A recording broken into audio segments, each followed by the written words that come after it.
We're back. Let's go.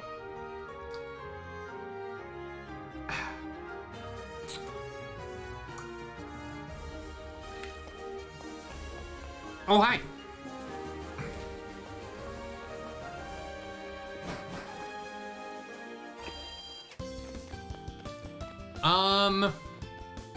How many health-wise? I think I'm good, right? Yeah, we're Gucci.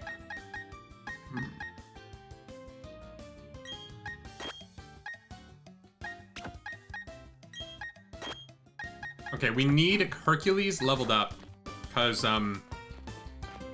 Hercules is how we're gonna beat a lot of the stuff ahead of us. There's autosave Malibus, we're Gucci, but you know what, yeah, let's save.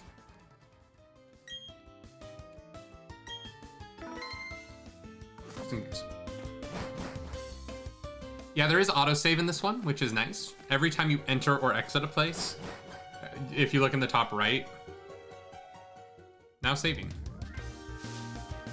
You also can't turn, maybe you can turn that off. Can you turn off autosave? I actually don't know if you can.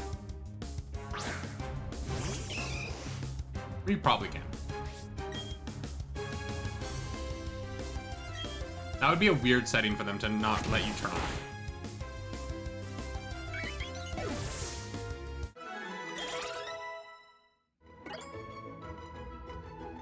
You can, okay.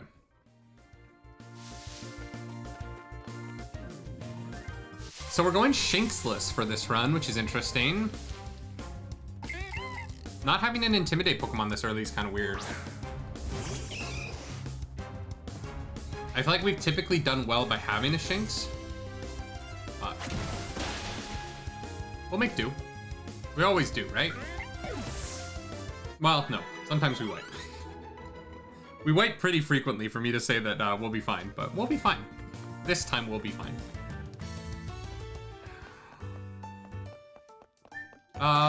You know what? Machop is the wrong lead here. Staravia is gonna be our lead here.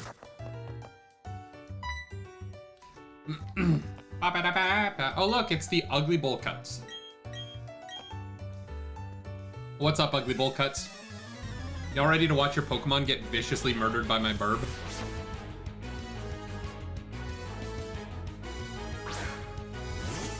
Does he send out Piplup? Yeah. I had to order the new Wheel of Time book they announced. It's a look into the real world things that inspired Jordan. They announced the new Wheel of Time book? It's not like a narrative book though, right? It's like a non-fiction Avon. So one thing I don't get, how does Team Galactic relate to Team Galaxy? I don't think that they do, Malibus. I think that like Team Galaxy existed, and when Cyrus was making his team, he was like inspired by the like legends of this ancient team. But I don't think it was like a direct continuation all the way down.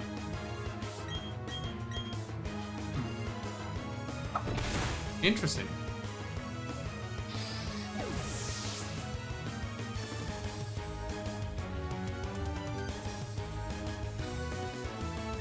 I mean, it's a smart time to put a book like this out, right? To do it while the show... Actually, I love that cover.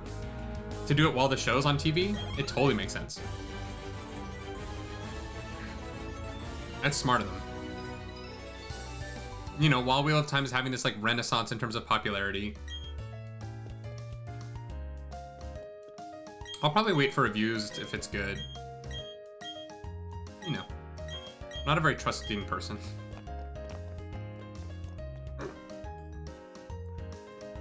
What's up, BB? How you doing, Beebs? My name is BB, I know. I've met you so many times. We've done this so many times, Beebs. Oh, I want to beat this game so bad. I want to beat it, you guys don't even know. I want to beat it so bad.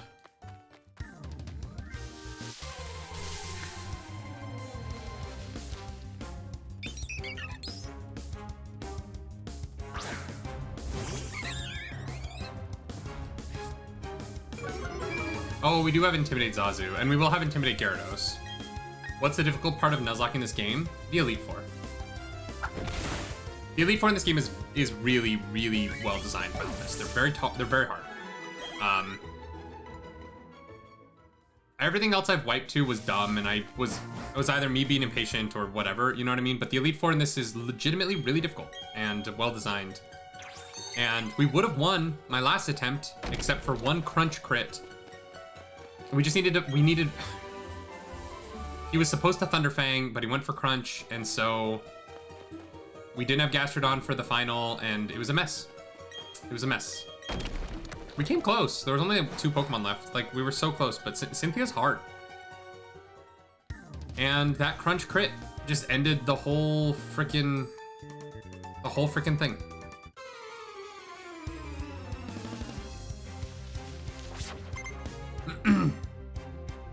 Yeah.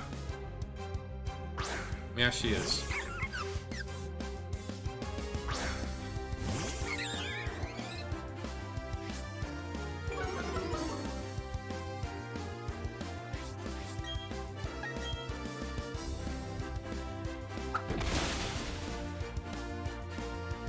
She's got good defensive coverage. Her Pokemon, like, you know, the whole Elite Four is all EV'd and IV'd to crap, right? And I never check what my Pokemon's IVs are, so like I never really know. Which is probably the problem with my math, right? Is that like because I don't fully check IVs, I don't even really know how to. If I'm gonna be completely honest. I've never like looked into that. So it's tough. It's very tough.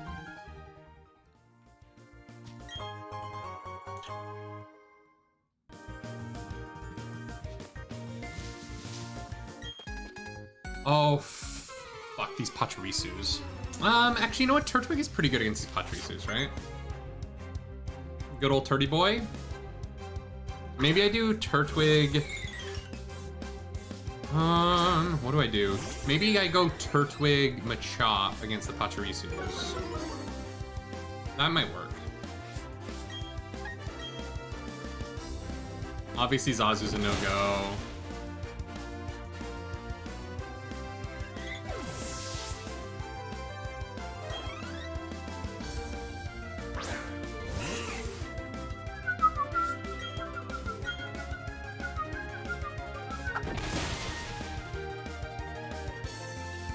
These Pachirisu. This fight isn't hard, it's just annoying because they keep baby dollizing, so you just end up with no physical attack, but Turtwig's Razor Leaf is physical. Never mind.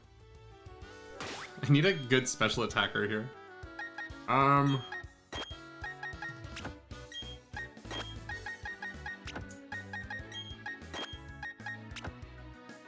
guess we'll start this. Leafage is, no, Leafage is physical. And I don't have Leafage anymore, I have Razor Leaf.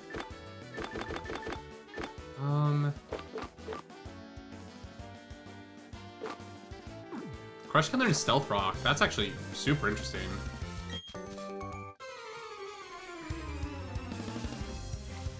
Is Leafage special? I could have sworn it was physical.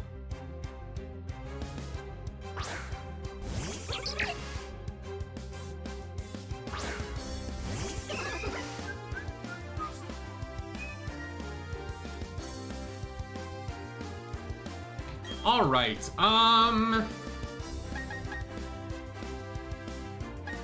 let's low sweep. Let's try and slow them down. Damn it, yeah. It begins. If we can slow them down and then do some switch shenanigans, maybe creating a Stealth Rock lead for Cynthia is worthwhile. It might be a little bit, but it's not really. It's not enough damage. And it's not like we're dealing with sturdy. Honestly, the biggest thing... Ooh, okay, we're fine.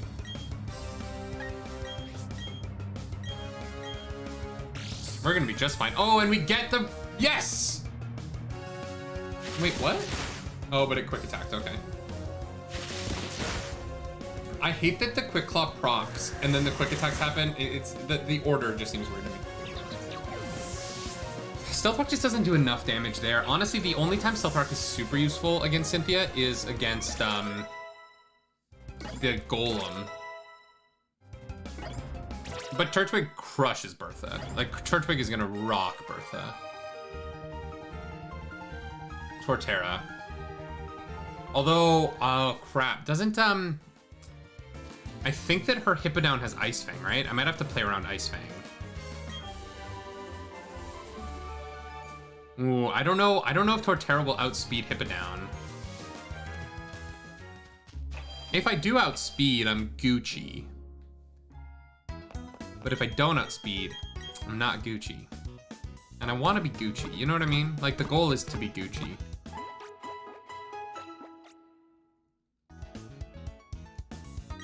All right, let's go beat up on Team Galactique.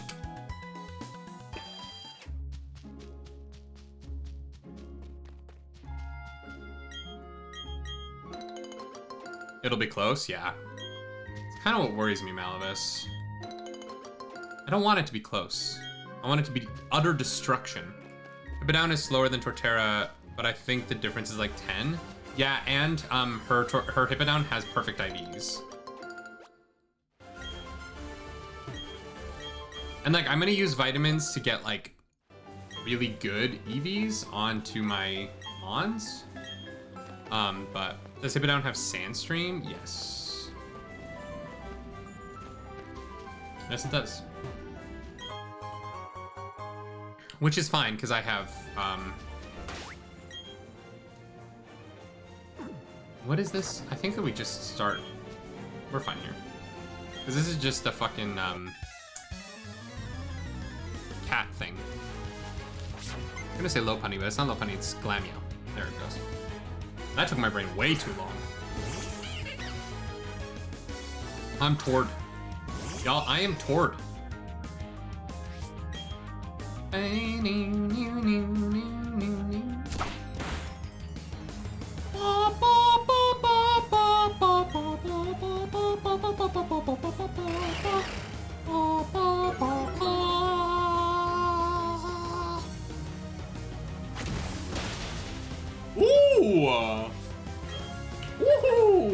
That's a little sweet.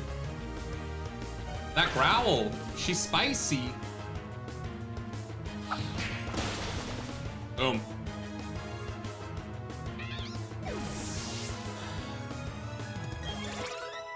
Do we want to do Drifloon this time? Do we want to do Drifloon this time? We can. We can always do Drifloon on Friday.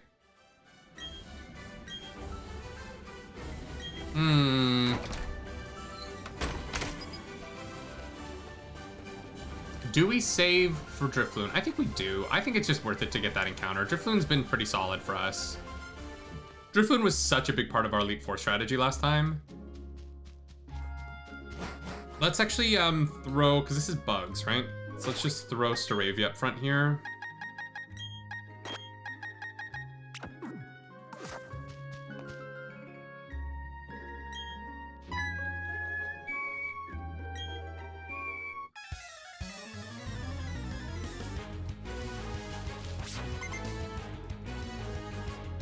I enjoy Minimize, Strength, Sap, Will-O-Wisp, Hex, Drifblim.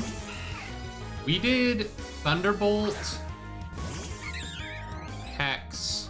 No, we did Thunderbolt, Shadow Ball, something else. Will-O-Wisp would be good.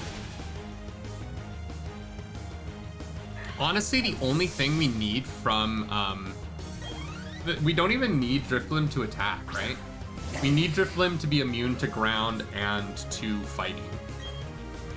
Because not having, honestly, having our Drifblim just make every single high jump kick miss was so incredible.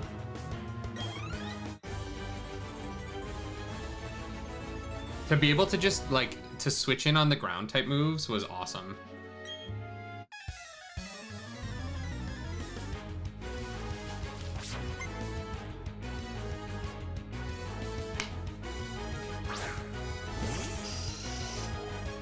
Although being able to Strength Sap the Garchomp might actually be great. To switch in on an Earthquake and then Strength Sap on Garchomp.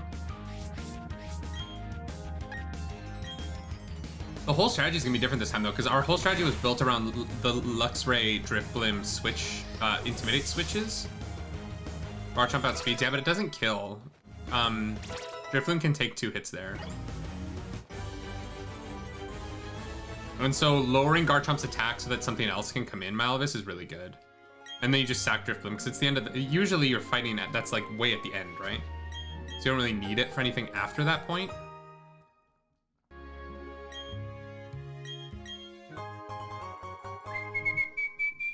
Alright, let's put this honey on this tree. Maybe we'll come back in 6 hours. Who knows? I might still be streaming in 6 hours. You never know.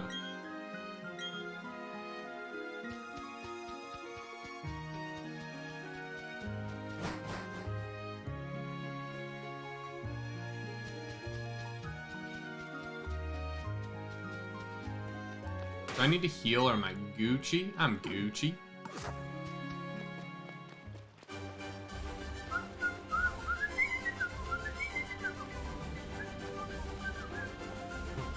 Cynthia's Garchomp doesn't crunch? Oh no! Oops. My shoulder was just super itchy and I couldn't figure out why, so I went to scratch it. I just scratched a big ol' scab off. Oh, and I'm bleeding. That's great. That's fantastic. I'm so stupid. I am so dumb. Yummy Malavis. No. Is there anything over here? No, there's not. Can I get something out of the vending machine? No, that's a shame. Blood's hard to wash out. Might want to tissue that. I mean, the shirt is... Oh, damn, yeah. Hey, babe? Can I have a Band-Aid? Yeah, I just accidentally scratched my scab off.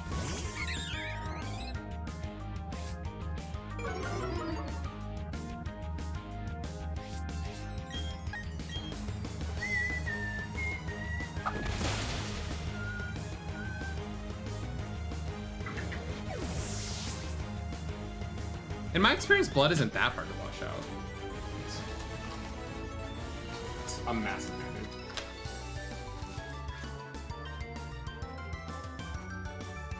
Whatever. Oh, they're all kind of big. It's fine. I'm gonna look so cool. Actually, babe, it's kind of in a weird place. Will you help me put it on? Nuzlocks, man, they're dangerous. Oh, you smashed that, yeah. Yeah. I just don't want to get blood everywhere. Yeah. Thank you. Alright. Let's go.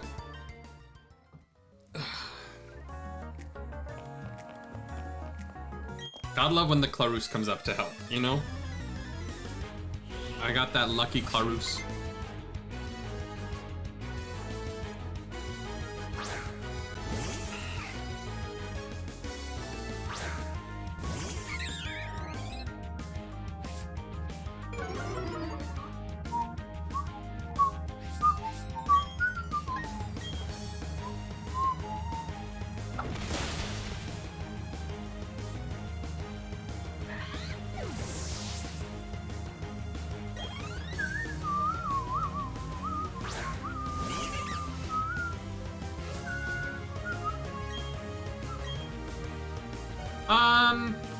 Alright, so Perugly, how are we gonna do it? Because I don't know that my Machop is at a high enough level. Ah, we're fine. I think we just kill the Zubat with... I think we killed the Zubat with Zazu. And then we Sweech.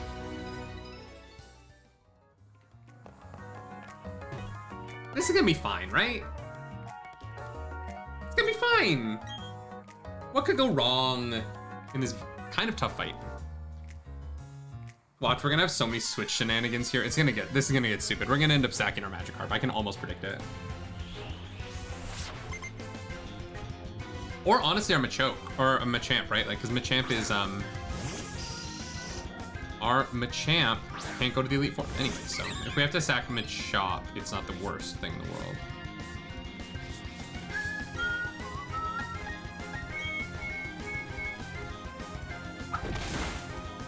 Damn it. Yes, Zazu! Let's go, Zazu.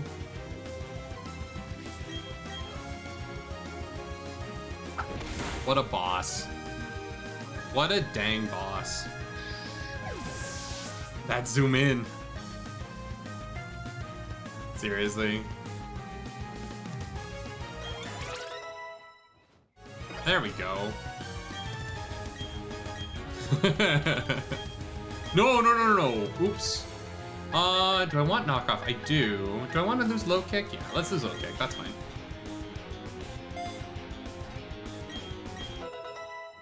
Is she holding an item here? Is knockoff gonna be good against this? No, it's not. Alright, so Perugly, we're going to switch to Bell. Bell takes one hit here, right? Because maybe we get the poison point?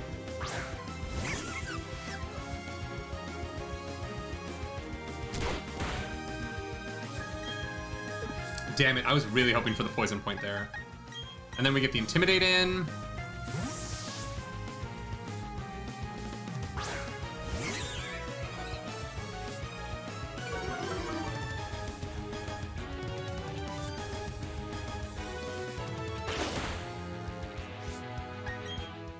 And then we go to Bell.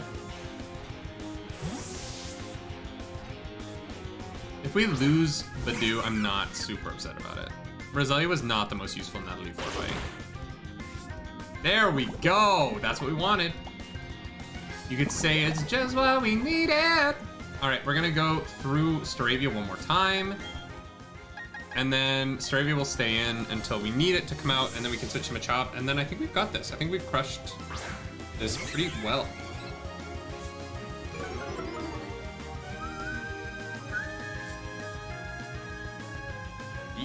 Not holding an item. Okay, that was a crit. That makes sense.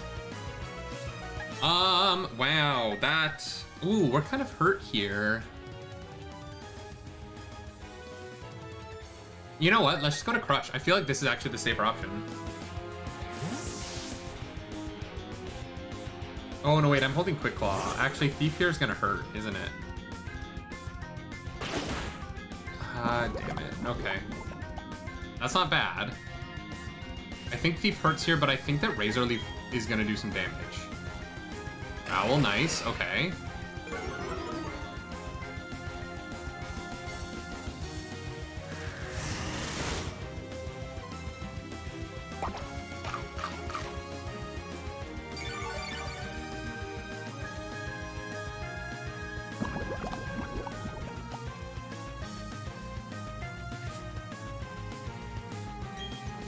I think we definitely take one hit, right?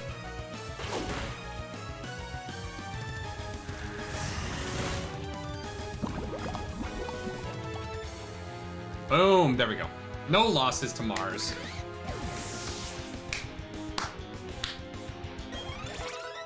Let's go, look at all those levels. Ooh, Curse. I'll take that over Withdraw.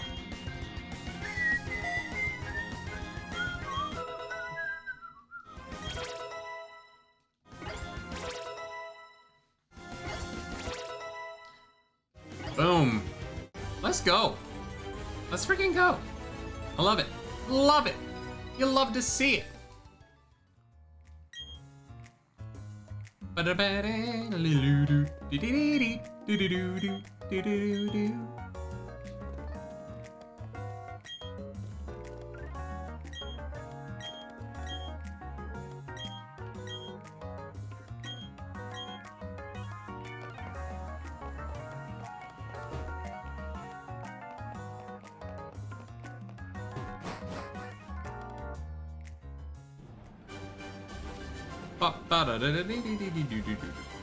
Minus speed plus defense attack is where it's at.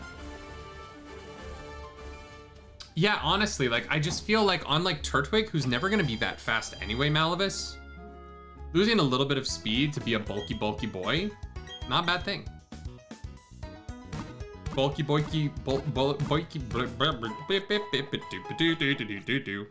Burb. See when you get back. All right, it's time to head north. It is time. to accept my purpose, to go on a ravenous demon-killing spree. It's time to finally take a stand, fight with my stump and my good hand. Have you guys noticed it's always more windy around windmills? It's almost like they put them where there's wind. It's crazy. I love people who think that windmills create wind. Like, what a special person you are. Ponita. That's a ponita. Let's low sweep. Let's slow this thing down. I should have revenged. Should have revenged. Guess it doesn't matter. Bum bum ba-la-ling. It's so weird. It's so weird that they put windmills where there's typically a lot of wind. Is that why some people are anti-windmill? No, there's a lot of reasons people are anti-windmill, and like some of it's like there are somewhat valid reasons to be anti-windmill. I think that they're mostly dumb, but there's a lot of people who are anti-windmill because they think that windmills are ugly. And to those people, I go, I mean, I don't know, man. This is our encounter. Surprise, surprise, it's a Shellos. We've never had a blue Shellos or Gastrodon. Let's just throw a ball.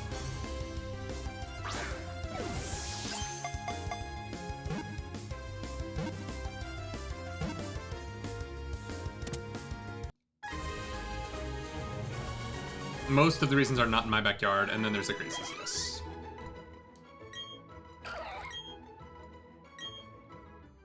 All right, Shellos. I need a name. I need a name. What do we name this thing? Does anyone have a good, what's a good like underwater Disney movie? We've got one from Nemo already, but I would do another Nemo. Oh no, let's name this Pearl after the octopus from Finding Nemo.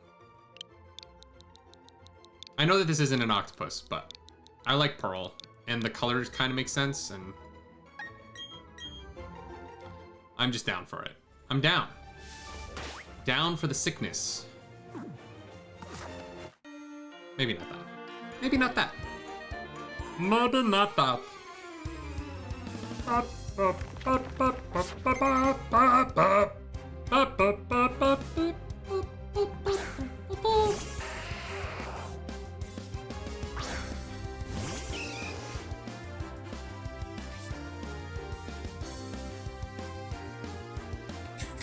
Wait a second.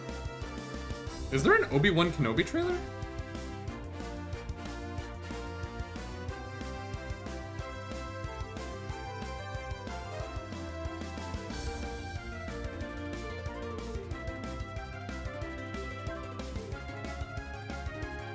No, there's not. Okay. I got very excited for a second there. I thought maybe we had an Obi-Wan Kenobi trailer, but we don't. So it's fine. We'll keep doing this. There's like an overview trailer for Elden Ring. How excited are we for Elden Ring? As like a community. Because I want to play it. I do want to play it. The problem becomes, where do I fit it in? Did he revenge as well? If he revenged as well and he gets the kill, no! Machop! Oh, we're Gucci. Oh, we're so Gucci. Okay. I really thought we were gonna die there. Get trolled again? I know. There's fake Obi-Wan trailers out there, but I want that real trailer, Frankenbeans. I want that real shit, you know? So it's gotta be soon, right? That trailer's gotta be soon. We're 3 months out. I looked and there are a dozen official Disney trailers. I know, but they're all, well, and there is the one actual trailer, but it's just photos of concept art. It's not even like, you know, it's not anything remotely real in terms of footage. It's just like Obi-Wan Kenobi or Ewan McGregor being like, I'm so excited. Here's a photo. And Hayden's back. Here's a photo. We're gonna cross our blades. I've watched it a few times. I'm very excited about that show.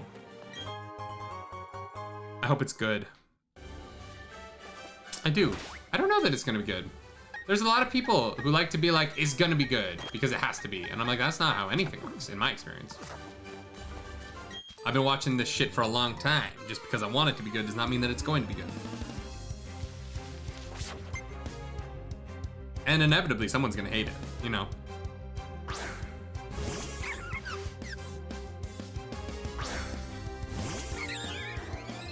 Inevitably.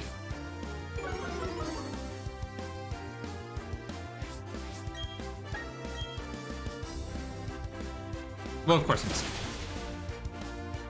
I don't know, it's tough. Like Boba Fett, like the mixed feelings about Boba Fett I understand, you know? I liked Boba Fett. I think it's like a weirdly structured show, and I think it has like pacing issues. But like I liked Boba Fett quite a bit. But like for the people who are like, oh, this didn't work for me, I get it, you know? I understand. I don't think it's perfect. But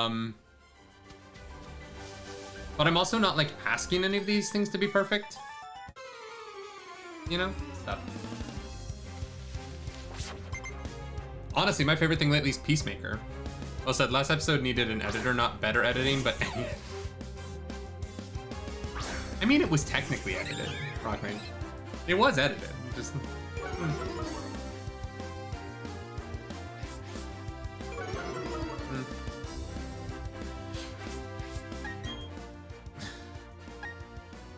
And what's weird is I like the finale so much. Like, there's so much I love. We're gonna talk, Clarus and I are gonna record our spoiler chat today, and that'll be up on our YouTube, but I like the finale a lot, right? Like, there's so much in the finale I like, but like, as a whole picture, in terms of like a television show, like, Boba Fett is like structurally flawed in some ways. And like, it's just weird. And it's one of those things where like, I enjoyed watching it, but the show I've been obsessed with recently is Yellow Jackets. I keep hearing about Yellow Jackets and I haven't watched it. The things that are airing right now that people say I need to watch are Yellow Jackets, Euphoria, and The Expanse. Those are the things that like get brought up to me the most.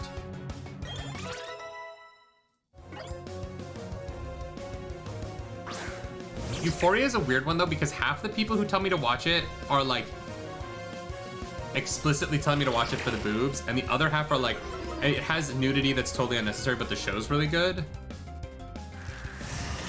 And I'm like, God, I have a weird cross-section of friends. I wouldn't have it any other way. I feel like I'm shading my friends by saying this, but like, I don't watch things for boobs. Like, that's not like a selling point to me. I don't mind them. I'm not one of those people who's like, there should never be nudity. We don't need nudity to tell stories. I'm happy to have nudity and sex scenes to tell stories. I think art should depict the entire human experience, right? But I've never been told like, well, you know, the movie's not great, but the boobs are awesome, so you should watch it, and been excited about it. That isn't a selling point. It's just, if it helps tell the story, it helps tell the story. If it doesn't, it doesn't. And that's how I feel about that. Rockmage has seen a boob before. Congratulations, Rockmage. I'm jealous. I want to see a boob. I would love to see a boob. Says the man who is literally a nude photographer. It's not even a funny joke coming from me, because I literally take pictures of naked people. Yes! Turtle! Let's go, we have a bigger turtle.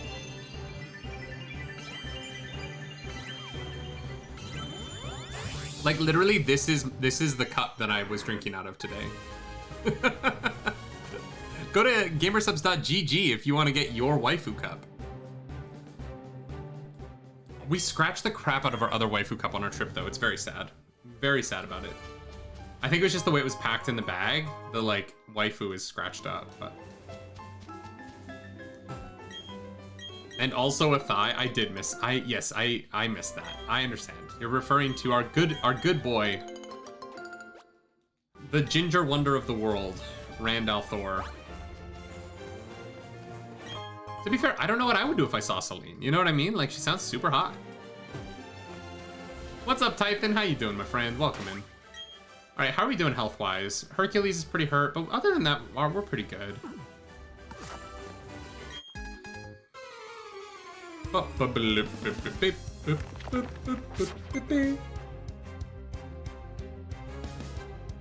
Got a pack. Hope your run goes well. Thank you, Malavis. I hope that your packing goes well and that whatever trip you're going on is a good time. And that you're having a good time, You know what I mean? I'm a ticket to ship it like a diamond to find the loves of Divilly. I'm a racing car, rushing by like Lady Godiva. I'm gonna, there's stopping me. Burning through the sky, yeah. 500 degrees, that's why they call me Mr. Fahrenheit. I'm gonna make a supersonic man out of you. What was that? What was happening? What were we talking about?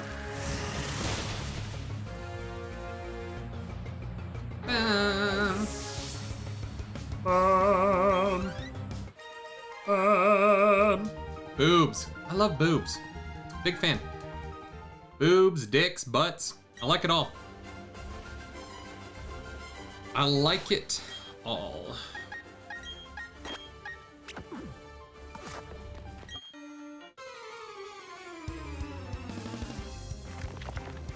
I'm definitely a boobs guy, but recently, like in my, you know what? We're gonna relax a little bit. We're gonna lean back. Ooh, yeah. We're gonna have a little bit of a lean back in this stream. We're gonna relax. Take it easy. Lately I've been opening up more to the boobs, or to the butts. Freudian slip. I was so heavily boob focused for so long. This is such a dumb conversation. Oh, I hate myself sometimes. That's why I hate myself for loving boobs.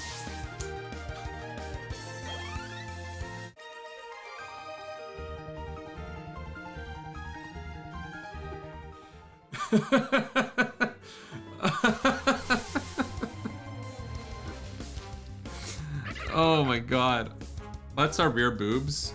Or the other way around, yes, true. Boobs all the way, nothing wrong with a good butt, but everyone has a butt.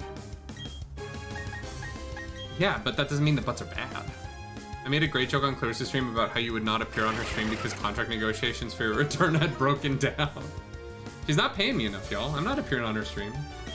That's such a lie, though. I appear on her stream all the time. Yesterday, I was literally just in here hanging clothes.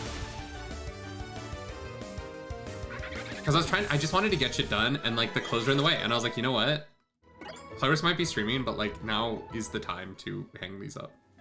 And I felt kind of bad. I feel like I shouldn't have done that. I should have given her space to stream. But, you know, I like to pop in and make fun of her. And you know what? I did that. I popped in and I made fun of her. She doesn't pop in as explicitly to make fun of me as I do. I said you demanded 100% of the back end, which we said was unreasonable. We just...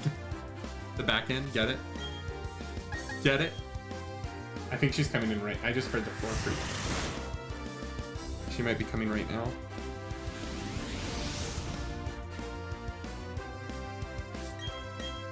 That sounded dirty. Be cool, everybody. Be cool. Chill. Everyone, calm down. Everyone, calm down. It's just Lil Roos. It's just Lil Roos. Shock! I'm so shocked.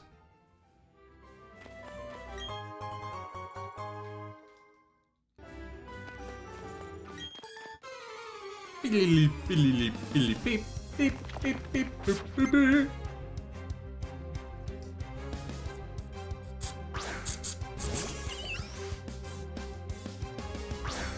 Hiplup is a cutie. Hiplup do be a cutie. With its giant ass head.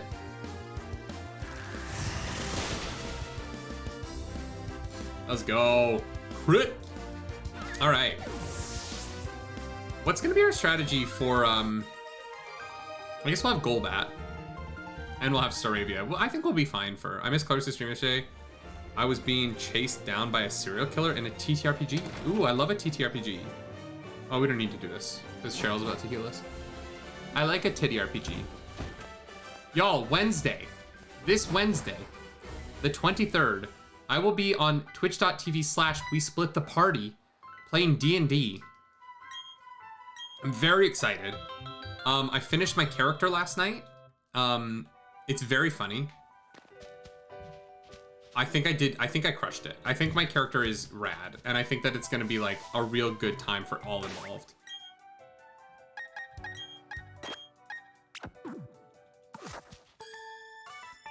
I love titty RPGs, but the TTRPGs are great too. Fair. I've never played a paladin before, but I'm super excited for Wednesday. It's gonna be so fun. And here's the crazy thing: I'm not gonna be streaming like through Zoom. It's gonna be in person. I'm playing in-person D&D on Wednesday, y'all. Who does that? Who plays in-person D&D anymore? Right? Crazy. Literally crazy. I'm so stoked.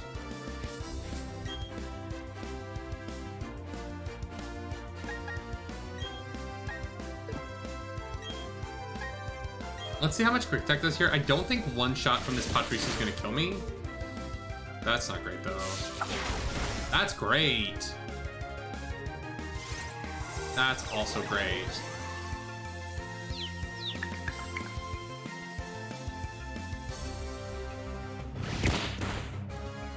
Fantastic. All right, let's do this again. Oh no. Come on, Chansey, dazzling voice, or kill yourself. That's such a dark thing to say, but like, yes, there we go. You do every Wednesday night? Oh, you play D&D too, Avin? I'm so excited. I haven't played in-person D&D since high school. And yeah, this is gonna be my like first time getting to play in-person D&D as an adult. Crazy. It's sad. I love D&D. I just, you know, like I just haven't, as an adult, I haven't really had much chance to play it. And so like, this is like real cool. And I know Clarus is super jealous, even though she gets to play D&D all the time. Because everybody wants Clarus in their campaign, but nobody wants Nerdy.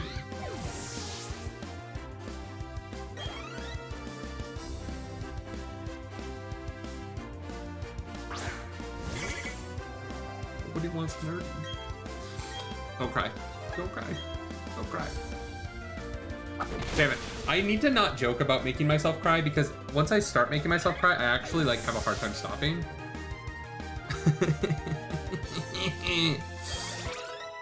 Acting classes, y'all. Acting classes. Okay, I'm good. Okay, I'm good. Started with second edition, skipped fourth. We play 5e now, but I honestly missed much of 3.5. The last time I did in-person D&D was 3.5. I never played 4. I've only ever played 3.5 and 5e, I think. Maybe I played 2 back in the day, but...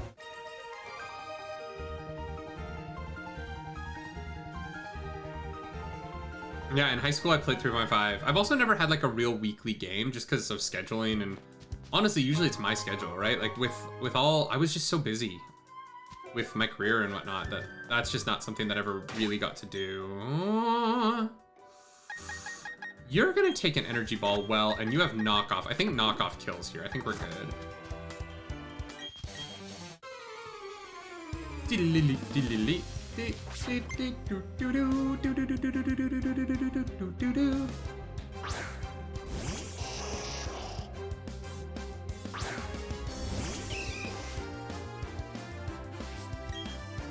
I hope this kills. He's faced her? Spicy. I love that the hand hits the Abra before I move. Before the Machop moves. Alright, we'll do that again on the other one because we're going to be fully healed in between, and we're not dead to crit because crit is 1.5 times. We're good. 5e is good, but 3.5 will always be my love. That's fair. That is fair. To be honest, I don't remember 3.5 well enough to have like too much of an opinion on it. I've never gotten to spend the time in D&D that I've wanted to. You know, I want to do a D&D show on this channel. Like I have like I have a whole idea for like this D&D show that we could do here, but honestly right now it's just like we don't have the resources or the time to squeeze that into our schedule.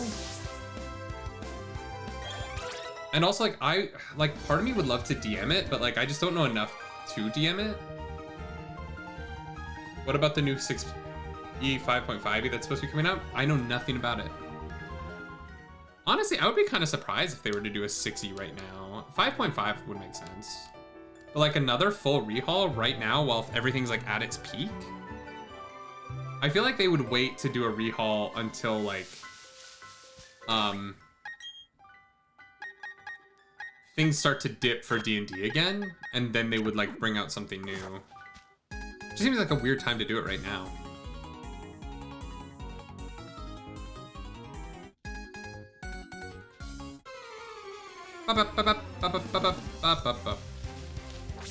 Five 5.5 would make sense, I think. I get that. What is your first memory of the internet? Ooh, what's up, X-Slayer? That's a good question. What's my first memory of the internet? I don't know. I think like my first like real memory is like logging into like Star Wars. Not even like, they weren't even like chat rooms. They were just like pages after Phantom Menace came out. And I was a kid and like my mom was like supervising me because the internet was brand new. And I remember on dial-up logging into like Phantom Menace pages to learn more about the Phantom Menace because I was so excited by it. 5e is better for new players than 3.5 was. That might be true. I don't remember being, you know, I don't know enough to have an opinion on that, but. Apparently a new edition will be coming 2024. Okay, that's interesting. My problem with 5e is the reduced skills and the seemingly massive uptick in damage. I like the range of skills in 3.5. That's fair.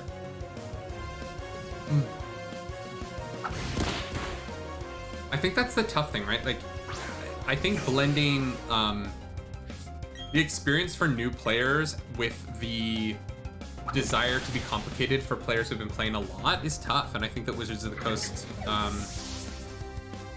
feel like that's probably what they talk about all the time, is trying to figure out how to do that. And whether or not they're doing a good job of it, I don't know. I couldn't say, but it does seem hard. I do not envy that job that they have.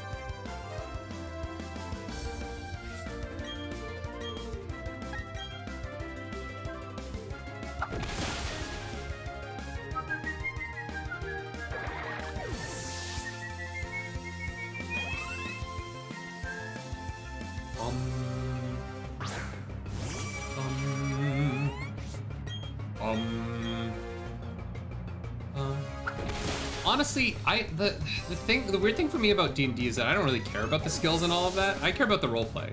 I just want to make shit up. And so, you know, if the system changes, the system changes. As long as there's still room for me to have fun in the way that I want within whatever system they put out, I'm not going to be too upset. Because I'm not a crazy rules guy. I've never really followed all the rules. I don't know what they all are. And for me, it's really about staying at the table as a character and making people laugh, having a good time, and you know, having a couple drinks with friends. The RP is the main thing, and the group can always house rule things. Yeah, and I've never played a game of D&D that didn't have some house rules. Like, ever. I don't think I've ever played a game that was strictly, this is the correct way to play D&D. And I kind of can't imagine ever playing that, right? Like, I feel like that would be a super weird experience. Because everyone at the table would really have to know what those rules are, and I feel like every time I've played D&D, there's always a couple people there who are like, I like D&D, but I'm not like, you know, I don't really know how to do it right, if there is a right way. One of my first experiences with the internet was trying to find information about Final Fantasy X. Ooh, what year was Final Fantasy X? But for some reason, I deleted the Final Fantasy and ended up searching Fantasy X. No! That's right, the correct way to play D&D is the friends we made along the way.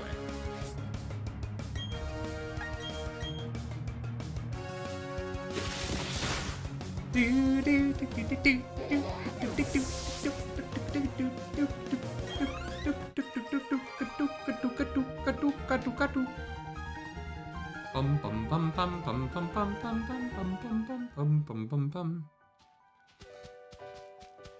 All right, no encounter, no encounter, no encounter. Boom. All right, 3, 2, no encounter, no encounter. Boom, we made it.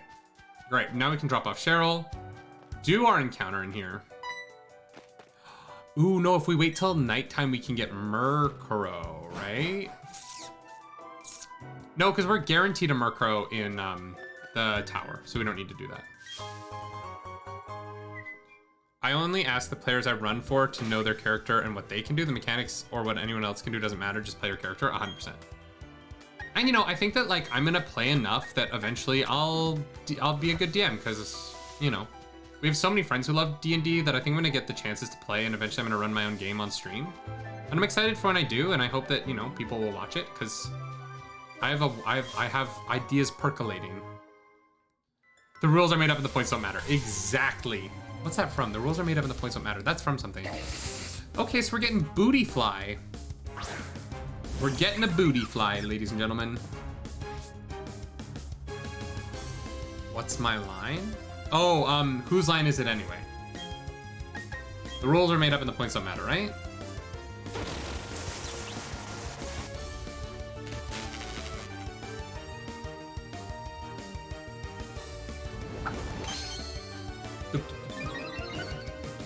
Do do do do do do do do do do do do do do do do do do do do.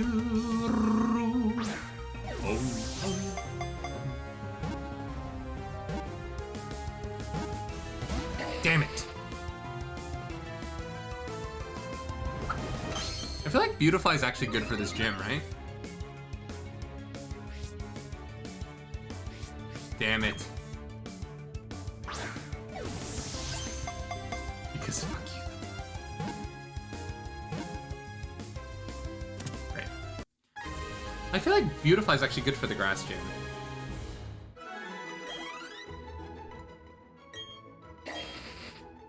Alright, it's gonna be a butterfly. What's a good name for a butterfly from Disney? Is there a Disney butterfly? Let's name this Tinkerbell. Let's do it. Why? Don't really know. But we're doing it. Tink.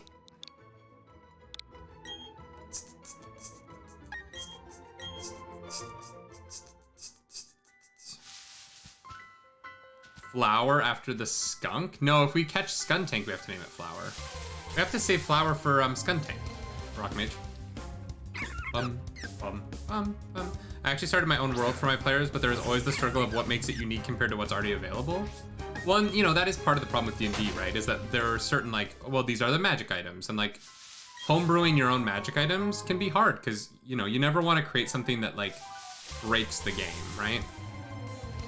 And I think that it's easy to do that with magic items. It's easy to come up with something that, like, shatters D&D.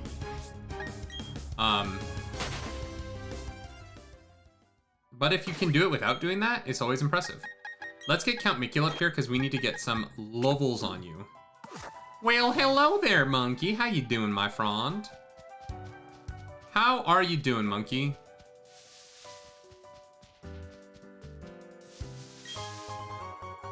Not just that, but uniqueness and history, regions. Yeah, but those you can just make up, right? You can make whatever you want there. You just woke up, proud of you. A sensible 3:20 in the afternoon. Well done. There's a Lopunny. I still can't believe we caught a shiny Lopunny in Arceus. Full odd shiny Lopunny just right at the beginning of the game. It's very nice. Imagine if we find a shiny Lopunny right now in this game, and then we get to use shiny Lopunny for, ooh, Zubats. You're not doing the damage that I was hoping you would. Let's just keep this up. Alright, we're keeping this all. It's unreasonable out for me. I know, I'm just teasing. I'm just teasing.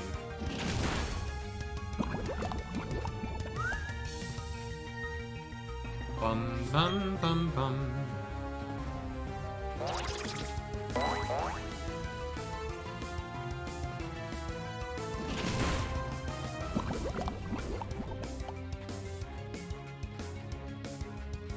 All right. Bum, bum, bum, bum. Okay, we have to watch out. We do not want We don't want Staravia to overlevel the grass gym. Best way to find uniqueness in regions is the RJ method. Mix 2 or 3 real cultures together and see what comes up. That's definitely a way to do it, yeah. I think you have to be careful in that way that you don't,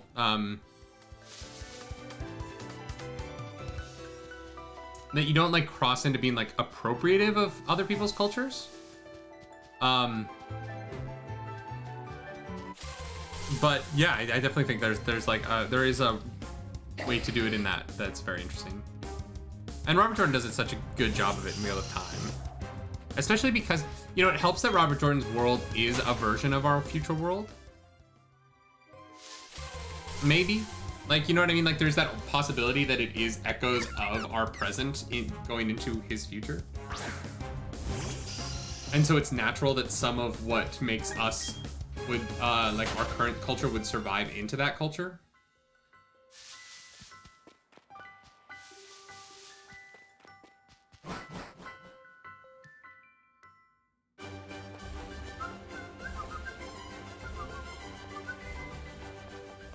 Me getting up for the book club is like a 9 to 5 or getting up for 3 a.m. I'm sorry.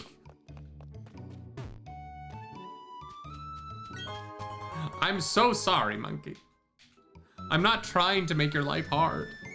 I promise. All right, let's have Zazu just crush all the trainers really quick. And then we'll figure out the gym from there.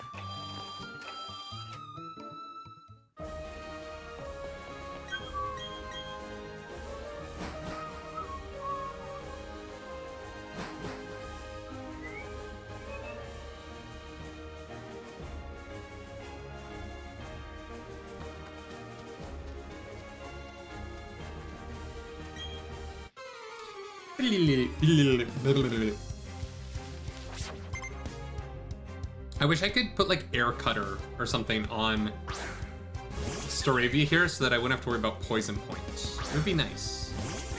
It would be nice.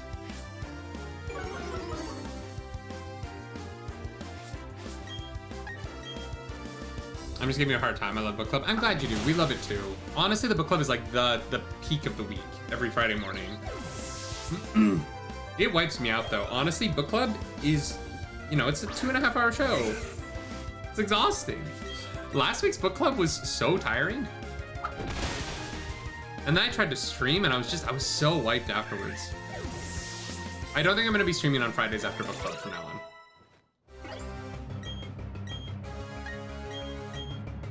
on. I might, I mean, I don't know. It's tough. Maybe I will, but like book club is, it's long. It's a long show. You also have vacation lag. That's true. That is very true. I was already wiped going into book club. I was very tired. I'm still tired. Honestly, I feel like I haven't gotten over vacation lag.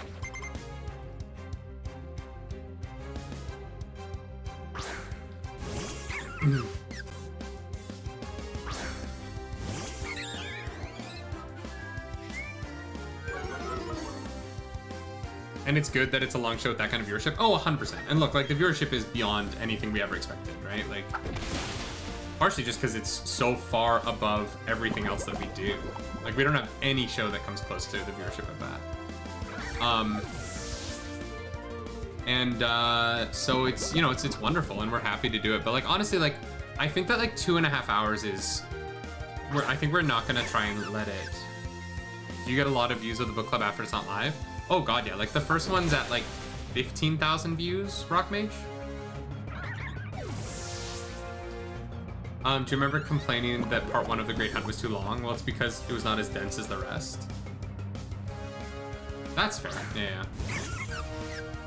Yeah, Rockmage, oh god, yeah.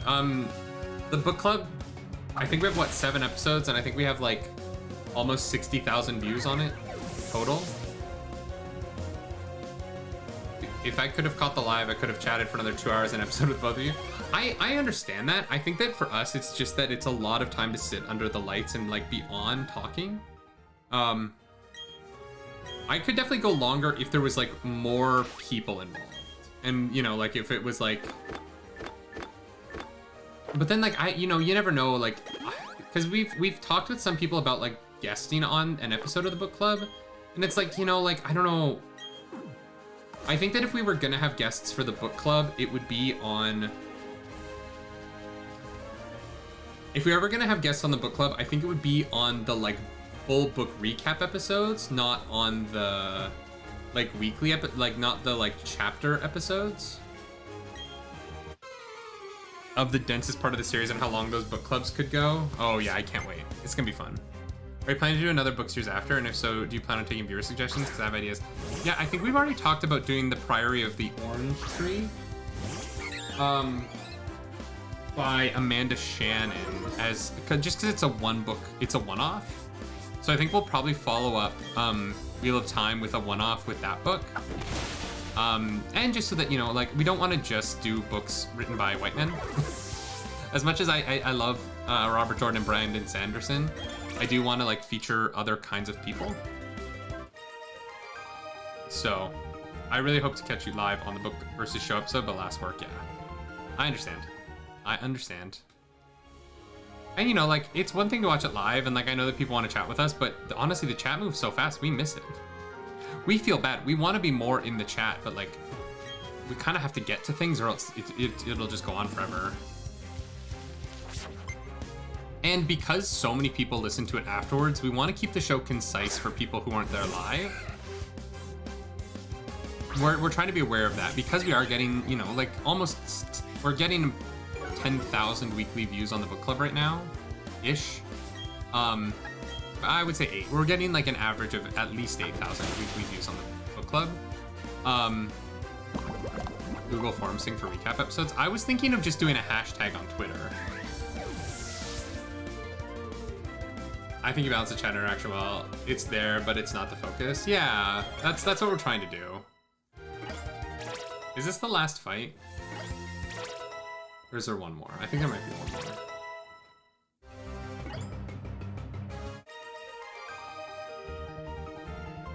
I'm thinking of a part in book 4 that is maybe 3 or 4 chapters long, but that would deserve a 2-hour discussion by itself.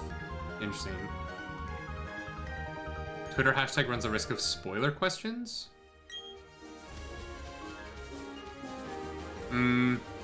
Wouldn't a Google form have the same risk though, Monkey? I don't think the medium changes the risk of people spoiling it for us.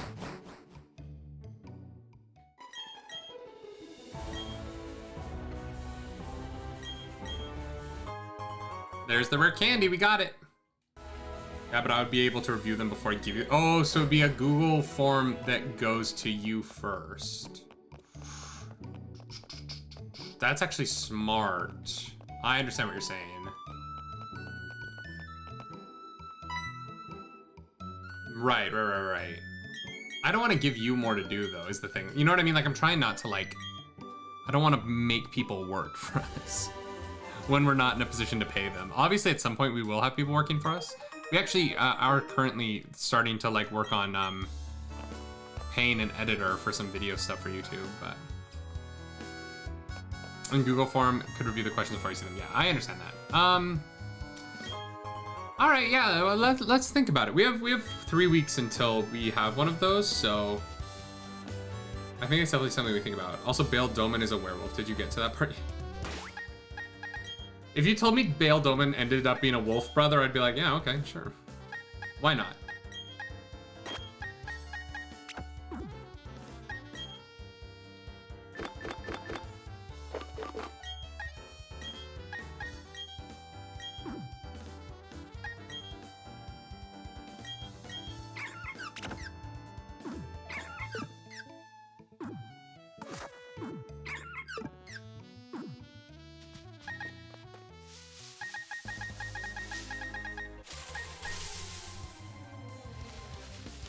Oh, thank you, Monkey. That means a lot.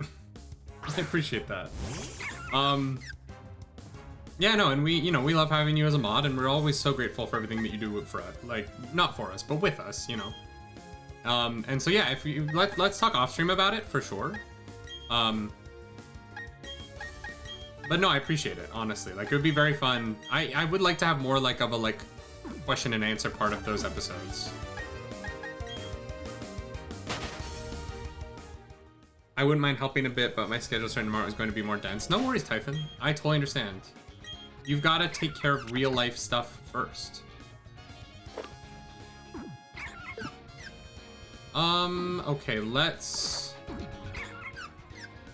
go into our bag for a second. If we're gonna be duplicating stuff here, let's duplicate some stuff here.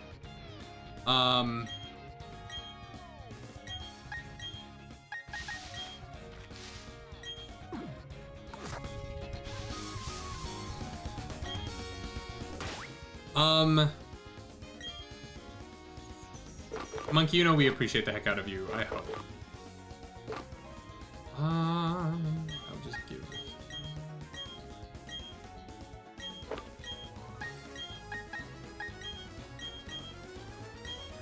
Might as well just duplicate some shit while we're duplicating shit.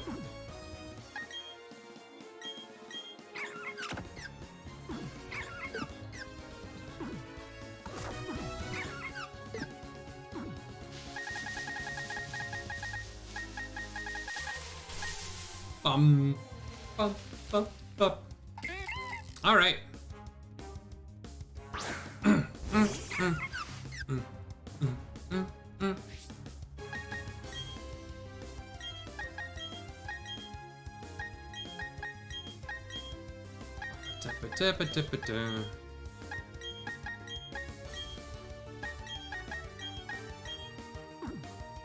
All right, and run. And Monkey is still young. They don't need to sleep that much. No, they just sleep they just sleep when everyone else is awake.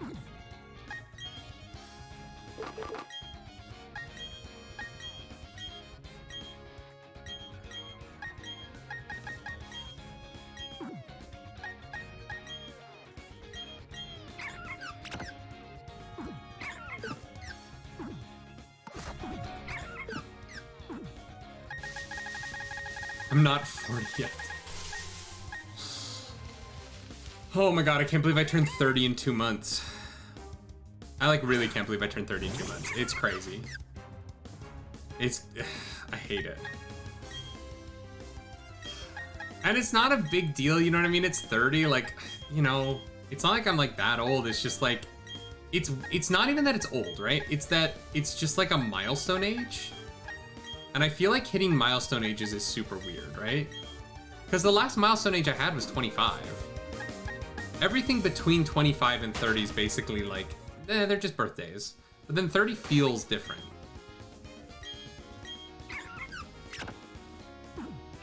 And then I feel like I won't have another thing like that until like 40, right?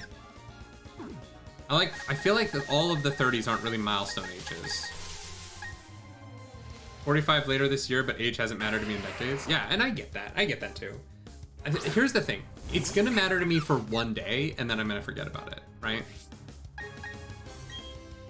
And I feel like that's how most things work. Like, you think about something, and think about something, and think about something, and then it happens, and it's like immediately not important. Other than the celebration of it, right? Like, I think my 30th birthday is gonna be fun, because I'm gonna be home. I think my best friend is gonna come up, is gonna fly up to be there for it. Which is so nice. I haven't seen him in like years, literally 2 years. So I think like he's gonna fly up for my birthday, and so we're gonna get, you know, the Calgary Comic-Con's the weekend before, so like it's gonna be a fun week back in my hometown with my family and my wife and my best friend, and I'm gonna show my best friend my hometown for the first time. So like, I'm excited. Honest, I'm excited for my birthday. It's just, you know, it's just one of those weird things. I didn't like my 30th birthday, but it had to do with the fact that nothing had changed between that and my 20th birthday. That's fair.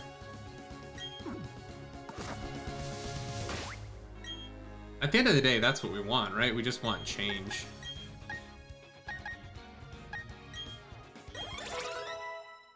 Oh, hey, look, we have a Gyarados. What? Nemo's evolving? What?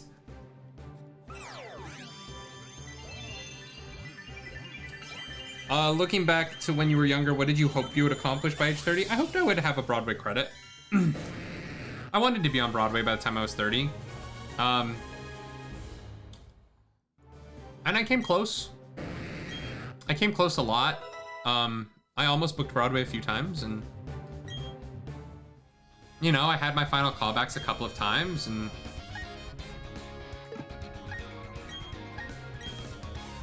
it just never happened, and that's okay, you know? Sometimes things like that don't happen. But, you know, I had a great career in my 20s, and I'm, like, not disappointed by... I'm not disappointed by my credits and by the work that I did, but... It is what it is. Pandemic definitely threw a wrench in that. You can't hold that against you. Oh, yeah, of course, yeah. And, you know, I was hoping to, like, come back from the shit, 28 years old, with a little bit more money, with this credit, with some connection, you know, all those things, and spend, like, the last couple years of my 20s, like, really going for Broadway. And, you know, the last couple years of my 20s, the theater didn't exist. So, I definitely don't hold it against myself, or I'm not, like, upset about it, but I'm also, like, that's not my goal anymore. Which is what's weird. Like, the thing about the last couple years is that being on Broadway isn't necessarily my goal anymore, right? I would still love to. If it were to happen, I would still, like, go for it, right? But right now, my goal really is to create entertainment through a company that I own, and to, like, own my...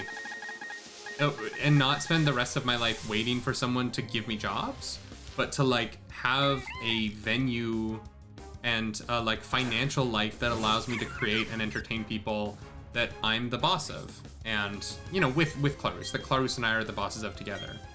And so, like, you know, my goal in life has really shifted towards being in charge of my own future in a way that I never was before. And I'm loving that. I'm really, I love what I do, and I love creating content, honestly. And, you know, I want to create more than, you know, I have big plans for stuff I want to do. I have some books I want to write. I have, like, ideas for scripts that I want to write.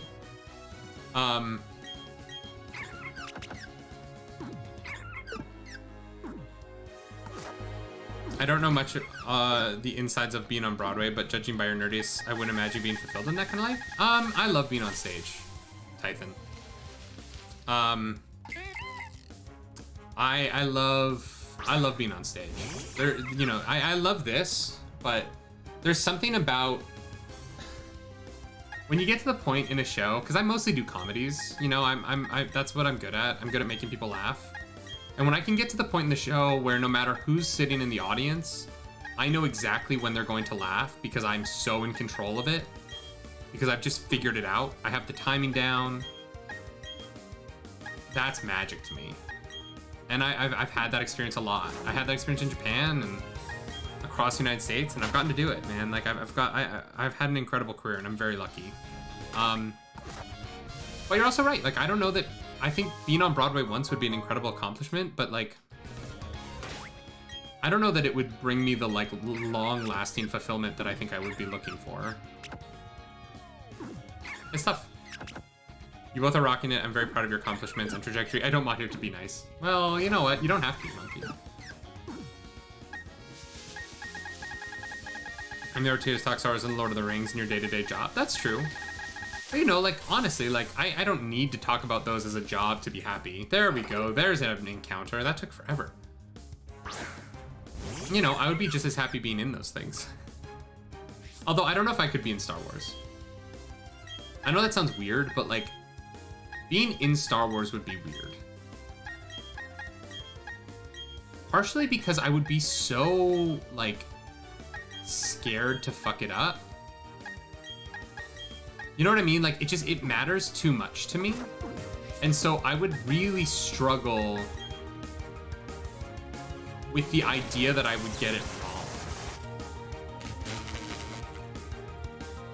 And that, like, I would disappoint other Star Wars fans. It's just too important. Like, look at my life, right? Like, is there a Star Wars Broadway show? No, there was an off-Broadway show that some people wrote that was very funny a couple years ago. But it wasn't, like, you know, it wasn't put together by Lucasfilm. All right, Metatite was Quat. Oh no, did I not? I didn't name it. Okay, we'll name that later. Being in a Star Wars fucked up in a way several actors. Yeah. And I love Star Wars so much. You know what I mean? Like, it means so much to me that the idea of, like, just being an actor in it, I think that if I could, like, write, direct, and, like, star in it, and I could be in total control, I would, and that sounds crazy, but I think that that would make me happier than being partially in control of a Star Wars. Because then if it was wrong, it's 100% my fault and I have no one to blame. Which I think sounds insane. I think that sounds kind of crazy, but I kind of mean it. This is fine.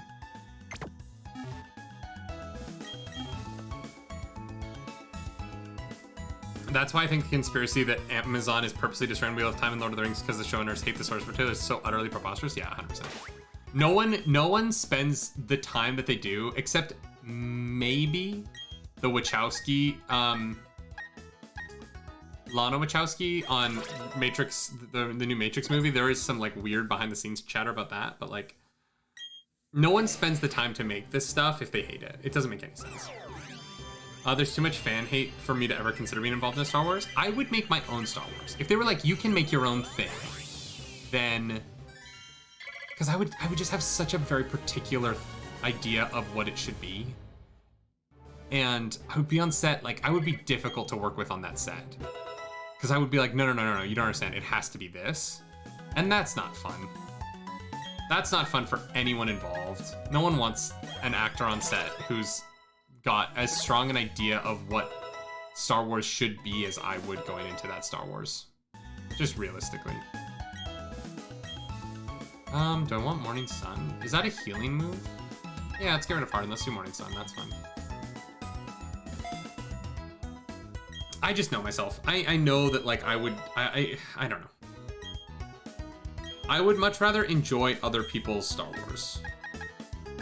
Especially because like they're making good Star Wars right now. You know what I mean? Like I've been loving Mandalorian. I loved Boba Fett in its way. I definitely think it's like a flawed show, but like I loved a lot of it.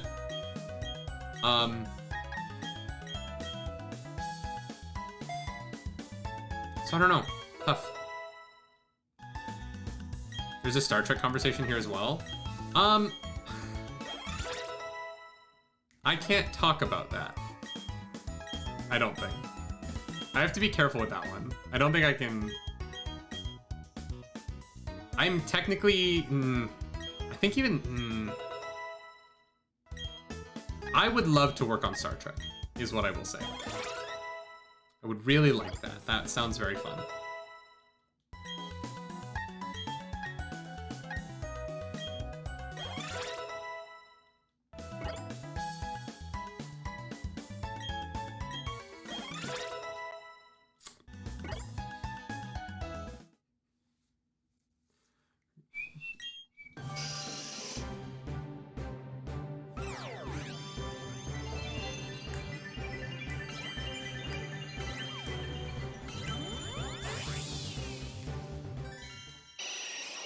Trek has what, 4 shows right now? Yes, they do.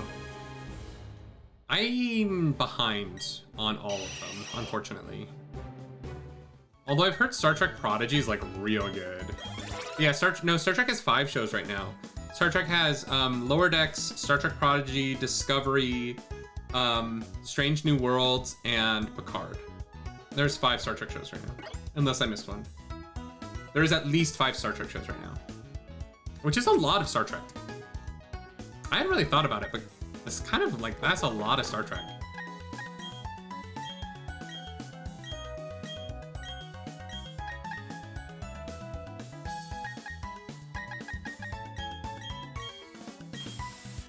Oops. I did not mean to use a repel just now, but whatever.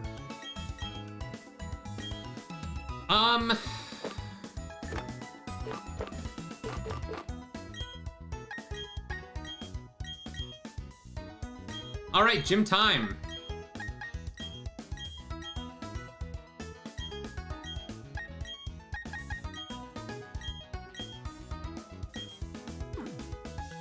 You know what? Actually, no, it's not.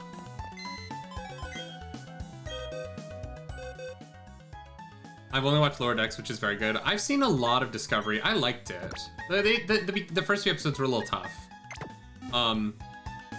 But I ended up liking most of season 1 of Star Trek Discovery. Which I know is like controversial to say.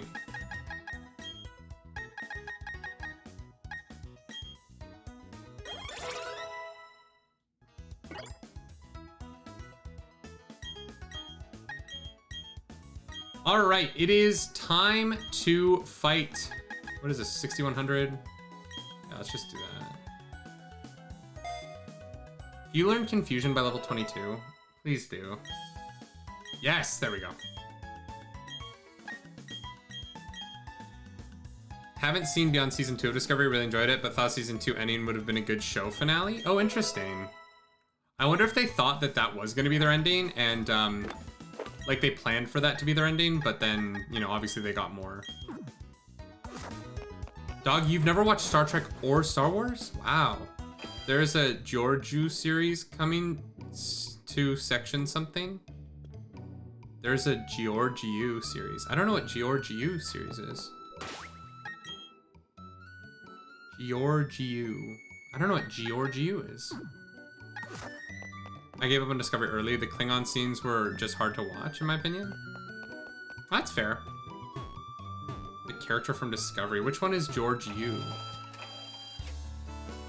Oh, is that Michelle Yeoh's character? Is Michelle Yeoh in that show? She is, right? Did I get that wrong? I haven't watched it in years. Yeah. Is that is that her character? Does she get a show too?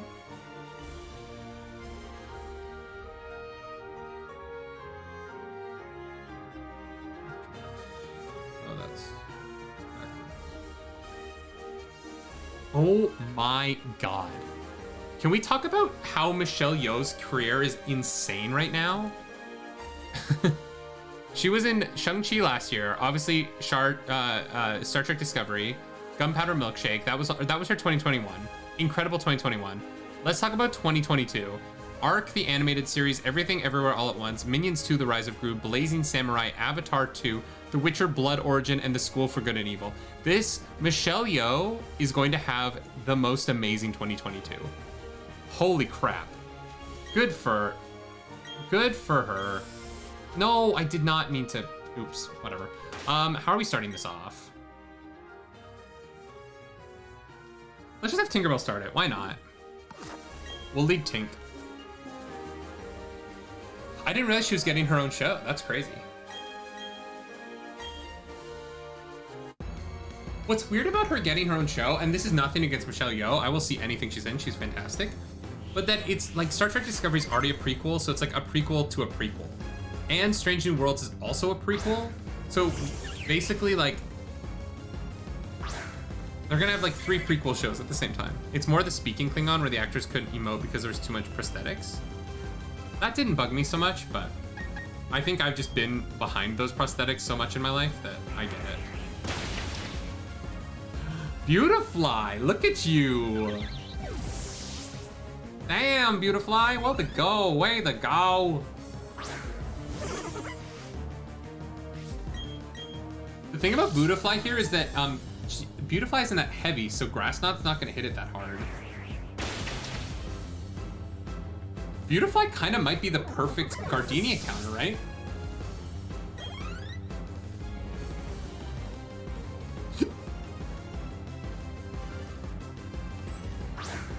All right. I did not realize the Bootyfly was gonna make this so easy. Ooh, okay, a little spice. They're making a Section 31 show just for Yo. Interesting. I think 6 ongoing Star Trek shows might be too many.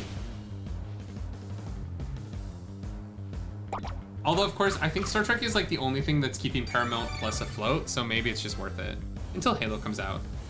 Halo, I think is gonna do really well. I'm so excited to watch Halo. I like that last trailer a lot. This isn't gonna do too much damage, right? Right? Boom. Oh my god. Bootyfly is Booty Flight is our Gardenia counter. Who knew? Not me. That was crazy easy. Let's go. Star Trek Black Aja don't exist. I don't know what a Black Aja is, Rockmage. Never heard of it. Boom. 2 pages. 2 freaking pages. Let's go. That felt good. All right, y'all. That was as far as I wanted to get today in terms of DOS game. So we're gonna switch over to some Horizon Forbidden West. Am I ever gonna stop making that joke? Probably not. I probably will not stop making that joke. I'm so sorry. But I'm gonna take a quick pee break, and then we're gonna come back and we're gonna play some Horizon Zero West. Because I'm very excited about it. I've been enjoying Horizon Forbidden West very much. Y'all, let's update this dang overlay. Let's do it. Bum bum bum bum bum bum bum.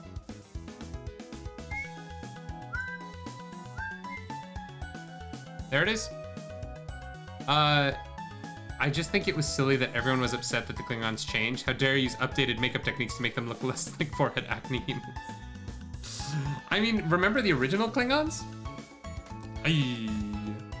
Do you plan on continuing playing Guardians of the Galaxy on stream? I do. This week, we're gonna play more Guardians as well. Is the morning show back tomorrow? It is. Yes, we will have a morning show at 11 a.m. over on the youtube.com/nerdynightly. Give me 2 seconds and then we'll be back.